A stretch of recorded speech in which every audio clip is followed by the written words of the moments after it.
Flights are pricey, planning feels chaotic, and that trip that keeps getting pushed because you're too busy or travel's too expensive. Welcome to Points, Cards, and Travel. I'm Ross, the founder of Itinerary Boss. I've made the mistakes of doing this for 10 plus years so you don't have to. Each week, you'll get practical tools, point strategies, and expert guests with real use cases so you can travel better for way less using points and miles. Quick thing before we bring on our guests, if you're new here, go ahead and grab my free 5-step roadmap to your next free 5-star luxury vacation and the one card that gets you there, which you can find in the show notes. Now, let's bring on our guest and get into it. Welcome back to another episode of World Travel Made Easy with Itinerary Boss, and welcome back to our Points and Miles credit card series. And for today, we're going to talk about how you can turn your credit card points and miles into free trips. If you are just joining us and this is the first episode, I'd recommend getting started on episode one around why credit cards can be game changers. And then you go into beginner cards to get started with. And then we go through beginner credit card mistakes in the points and miles world to avoid. So check those out. I think that will continue to help you out. And throughout this series, we're just going to walk you from beginner to intermediate to advanced to really help you start traveling more using points and miles. But I want you to ask yourself this up front. Would you rather get 5 to 10 times the points and miles up front or turn those same points into three, four, $5,000 business class seats that are paid for? And today we're going to talk you through both. And what I'm going to show is if you joined us last week, we want to build upon showing, the portal, showing how you can redeem.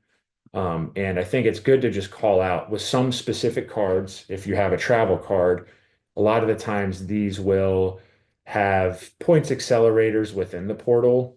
So let's say, I have the Venture Rewards card. That was my second travel card, but more my first beginner to intermediate that had transferable points and miles. So this, if I book through the portal, I get 5 times the points on flights and hotels. And then for the Venture X, which is a step up, which unfortunately they didn't have.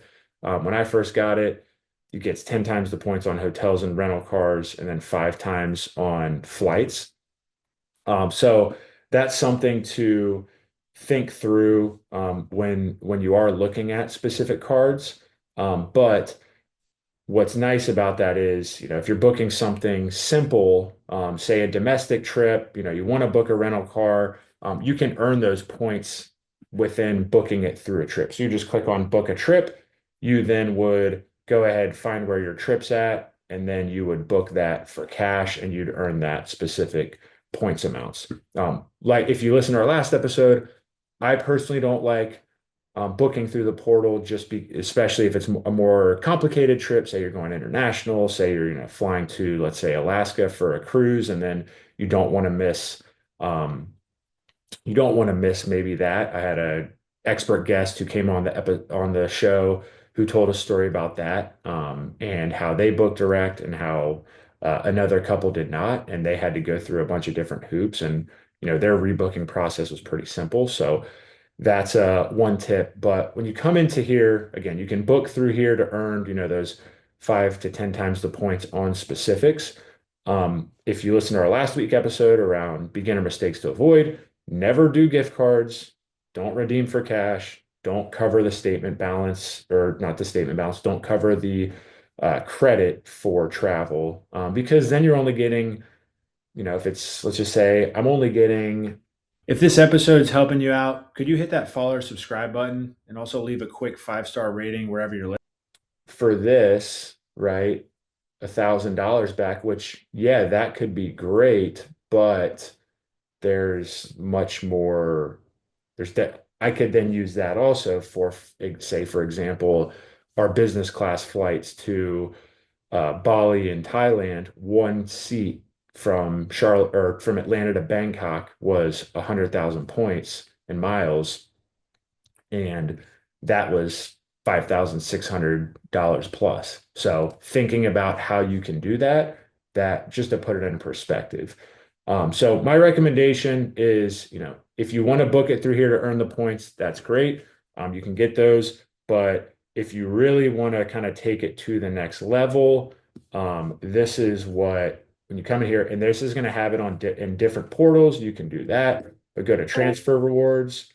So you have these different loyalty programs. And if looks like different, this is like a foreign language to you.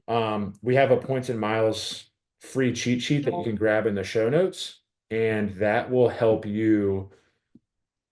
That's really going to help you just learn how to transfer some of those points, who are some of the different loyalty programs, but it'll say that in the portal for here. If you have American Express, if you have other big banks, it'll have that in here. So this is where, you kind of take it to the next level. For example, we use British Airways Executive Club. That then is part of the One World Alliance. And not to overcomplicate things, but that's part, just for an example, that's part of the One World Alliance. We connected those. British One World Qatar is part of that alliance. We were able to transfer 100,000 points to British Airways for a $5,600 plus flight. So we had 200,000 total points. We saved over 1,100 or $11,350 on those 200,000 points. So to put it in perspective, um, for another example, if you go to Etihad, for a flight up to Northern Virginia from Charlotte, that was about 250 plus dollars. I used 12,000 Capital One miles, transferred that over, and flying up there, right? So I'm spending 12,000 Capital One points for a $250 flight. So I'm saving that. If you then come up to here, this is the fun stuff.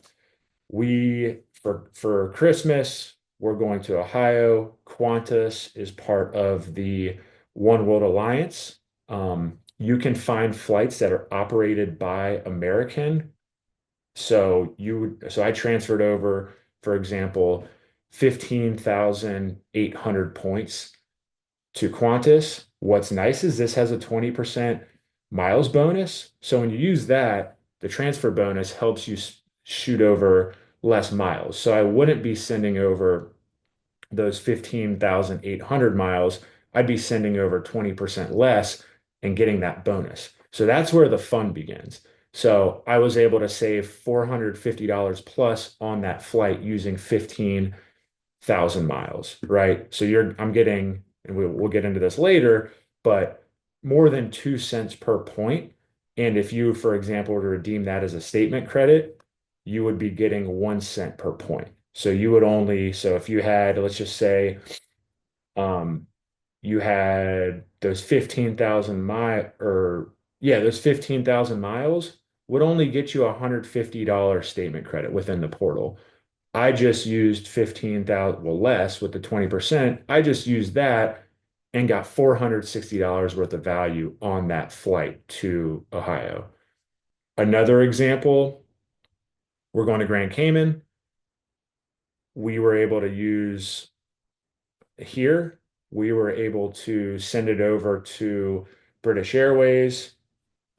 We had and it cost 28,000 miles, but there was a 30% transfer bonus going on at the time, and that saved us $560 worth of cash and that flight is operated by American direct flight from Charlotte to Grand Cayman. Um, so that was about 2 cents per point. So you can kind of see the beautiful things here where you can save a lot of money. And I think it just goes back to, and this is the nice thing with the free points and miles cheat sheet, right? We get you started, we help you understand, okay, where should I get started? What are probably the best credit cards I have? Once you have some of those miles, who are some of the different loyalty programs that I can transfer to? And then it's kind of figuring that out. You don't need to know all these now, but that's the nice thing is once you come into the portal, you can then see those. So those are just some real life examples. if if you're looking for cheap cash fares that you'd pay anyways, you want to get the points, that's when I would recommend the portal.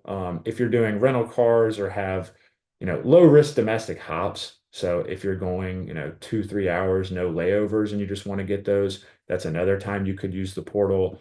But if you're doing a long haul flight, if you want to look at business class seats, if you're doing fancy resorts, things like that. And we'll get into some of those things just around being able to do hotels. What are some good hotel cards? Um, that's when you want to look at using the portal. And also transfer bonuses. I think that that's a huge thing that's going to save you points. And, we update you too. That's the beautiful thing is when there's a transfer bonus, we're going to update you on that. But again, want to reiterate from last week's episode, from this week's episode, don't cash out for statement credits or gift cards. Also, don't transfer those points speculatively, right? If you're like, oh, I want to fly on this airline, I heard it's a good transfer partner.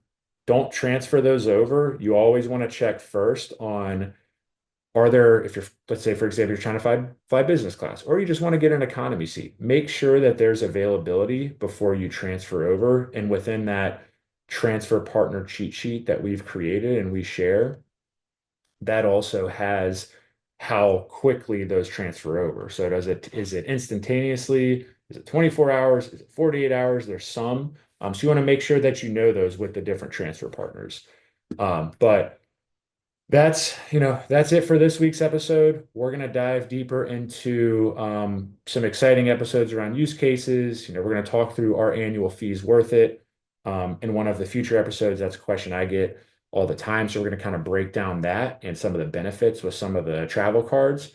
And really looking forward to sharing this next week.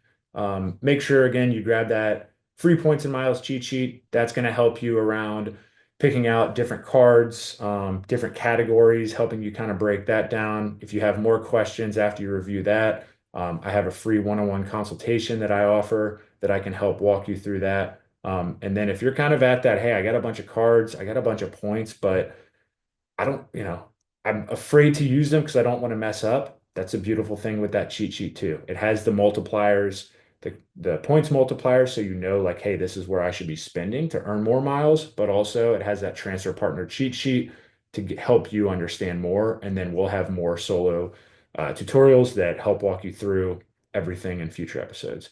Again, if you love this episode, make sure you share it with a family or friend. That's the only way we can grow and reach more people who want to travel more on points and miles, as well as make sure you give us a 5-star review. That also helps us grow and reach more people who want to travel more. So appreciate everyone tuning in. It's really appreciated, and we'll see you next week. Really appreciate you tuning in today. Before you go, again, if you're new here, grab my free 5-step roadmap to your next free 5-star luxury vacation and the one card that gets you there in the show notes. The main takeaway from today is you don't need more time or money to travel better. You just need a simple plan and the right strategy in place. My final thought is travel is supposed to feel exciting, not overwhelming. Take one thing you learned today, apply it this week, and your next trip gets easier starting now. We'll see you next episode. Really appreciate you tuning in.